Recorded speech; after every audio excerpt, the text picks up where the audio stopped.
Aljamain, congratulations on a successful featherweight debut. Curious how you felt out there after rehydrating and fighting at this weight for the first time. Thank you.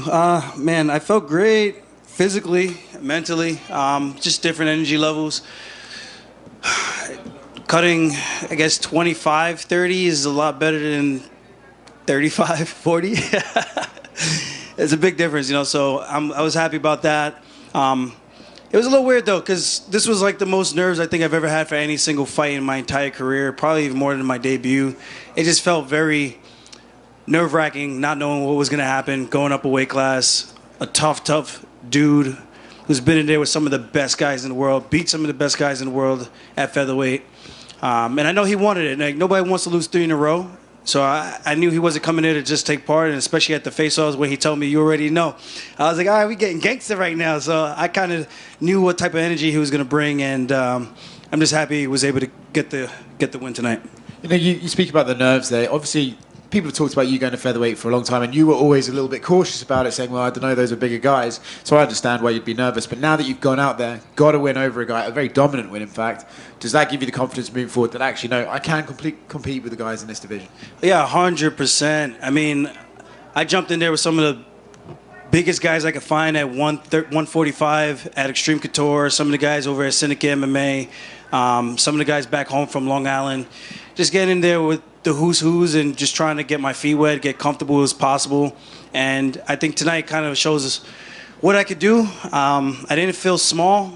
I thought I was. I stayed across the octagon, and I was like, man, is it too late for me to go back? Because this motherfucker is big.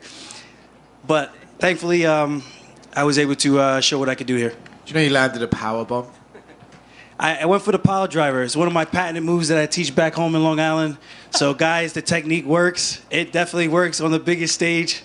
So, guys, take notes. Last one from me. What do you want your path in this division to be, right? You're a former champion. You've moved up in weight. We've seen those in the past sometimes get shot straight into a title shot. Or do you want to maybe like, okay, let's battle the nerves, fight a couple of guys first, or how do you want to proceed? Well, if you look at my resume, man, I've only fought 3 guys in my entire UFC career that were not ranked. Everybody else, you know, to have the amount of wins I've had in the bantamweight division over so many ranked opponents, you know, a lot of guys pad their records. They fight these guys unranked and whatever. You get a little bit fast tracked. I've never been shy about taking the hard, unbeaten path, I should say. You know, give me the next best guy, and hopefully that removes all doubt. At the end of the day, for me, I want my title shots earned, not given. Some of these other guys, they like handouts. I like to prove that I'm the best. And, you know, you hear me, I always talk about, oh, it's a business from the fans. Some of the fans, as a business, you got to yeah, of course we want money, but at the same time, I came in this for sport. If we're going to have rankings, I want to go by the rankings, and I want to beat the next guy in front of me and show that I belong and I've earned my shot. I'll joke right here. After you came back from your injury, you were already one of the more active UFC champions when you were at 135. So how active can you be now that you don't have to cut that extra 10 pounds? When back in college and high school, I would make weight week after week. College, I was cutting 20 pounds. I mean, I could honestly do it as often as I want. Will I want to do that? No, it just got to make sense. I'm not just going to just take fights just to take fights unless there's a fight that makes sense for me that's going to help me get towards my goal. And if I stumble, then yeah, okay, we just start taking fights that we need to take fights, right? Because at the end of the day, it's all about what have you done for me lately. Like, I understand this game. I understand this sport. Right now, we have a path. We have a goal. This performance, I got a little down on myself because I was like, you know, if I want to beat a guy like Ilya, I need to be able to finish a guy like Kattar as well prepared as he was to defend some of the stuff on the ground. You know, I was a little bit sad about it, you know, because I was like, man, if I can't do certain things to him, then how the hell I'm going to do that to a guy like that, you know, if I want to challenge for a world title again. So that's the way I kind of look at things, and hopefully we have some good things later on. And obviously there's been a lot of like top 5 featherweights fighting lately. Mavzar, Brian, Yair, Ilya. Now that you are past Kattar, what do you see as the path to the title shot? Give me the next best guy. I mean, Holloway's fighting at 55 tonight, right? If he wins, he ain't coming back down. It wouldn't make any sense for him. So then that would put Brian Ortega as number 1. Give me the next best guy. I'll take Brian Ortega, respectfully. This is a guy, I got to train with him one time, same management. It's not obviously no bad blood or anything like that. It's just we're both trying to chase the same thing. It's not like he's my main training partner like Marab was. It's a completely different situation. I beat a guy like him. I think I'm undeniable. What did you make of his last performance against Yair? I thought Brian looked like a dog. He got hurt, showed that he can turn the fight back quickly in his favors, and that's what he was able to do. He's gritty. He's not going to go away easy. He's got that Mexicano, that la raza. He's got that in his blood, and it showed. Aljamain, right here in front. The UFC just announced new gloves. I'm wondering if you've had a chance to check them out or if you've looked into them at all. If they're the ones that I've tried on before at the PI, I've tried it on. I don't really know what to think about it. It was like a slight little bend. Hopefully it does what it's supposed to do, and the only time is going to be able to tell. Thank you. Congrats on the win, my man. Thank you. Calvin had I don't know if it was an 82 or 92% takedown defense, and then he ran into you. Yeah, I see the smile. That's my answer. What's up? Listen, man, people give him my last fight. Just mentally, I just was not there, and it kills me because it comes off as, oh, he's still complaining, he's salty. It's like, no, I'm just telling you what it is. Don't ask. If you don't want the God honest truth, not you. So I think I got to show, even if a guy has really good takedown defense with good timing, good setup, good preparation, I could take any one of these guys down. I train with some of the best guys in the world, and we do a lot of good homework. And I knew Calvin was going to be hard to take down. He made it a little bit difficult in the beginning of that first round. But then once I got going, got my feet wet, I was like, okay, this is just like the training room. And got to change that fight stat real quick. Yes, sir. What were the talks like in between rounds 2 and 3? Because were you pleased or shocked at all? Like, man, I'm able to put in work and I'm putting this dude on the ground because I want to. Yeah, I was definitely pleased with that. But then I was also a little annoyed because the fans were booing. And I wasn't annoyed that they were booing. I was annoyed that I couldn't advance the position because it was either I lose the position trying to chase a finish, or I just sit in the position and it's kind of a stalemate because he's not doing anything either. So it's just one of those type of things. It was a really tough situation. Damn, someone's getting a finish? Damn. Olives. Charles got a finish? He's working it. Damn. He's pulling off Armin shorts. Dude, Bronx is crazy. And last for me, with 45 being so good to you, you look rehydrated, you look happy, you were smiling a lot.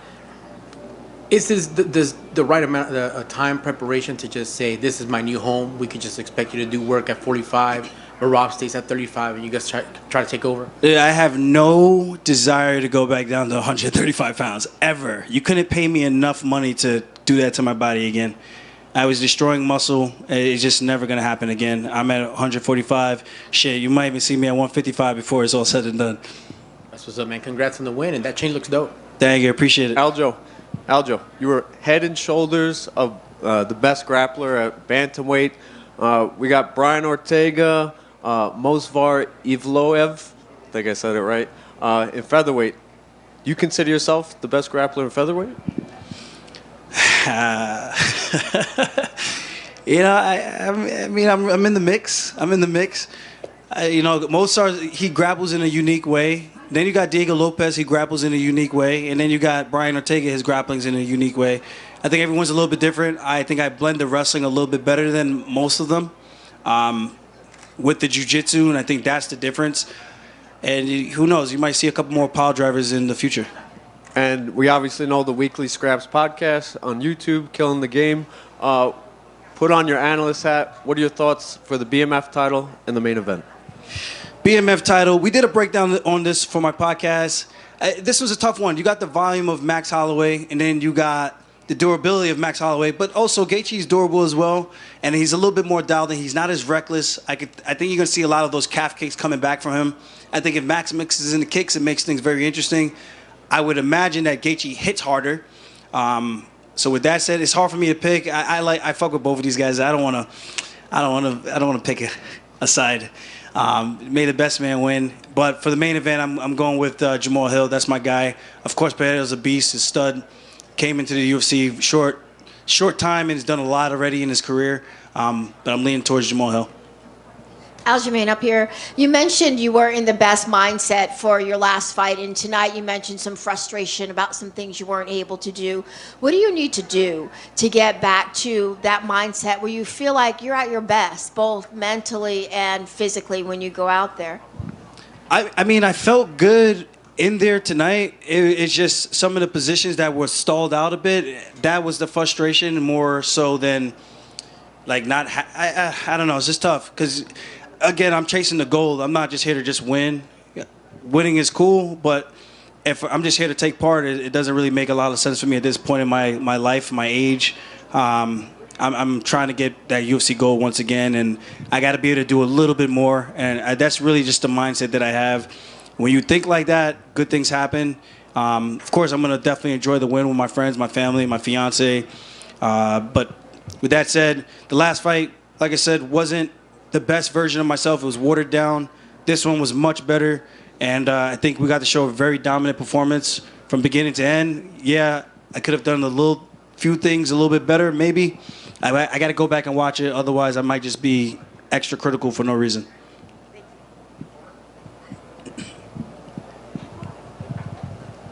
Aljamain, back here.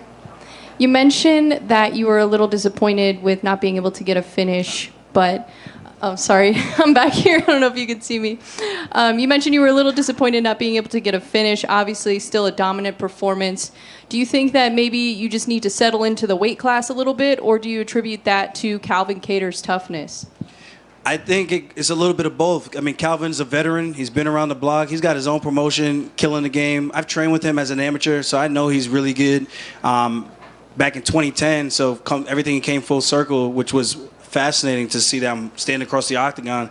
And in the back room, like I said, that was the most nerves I've ever had in a very, very long time that I can remember.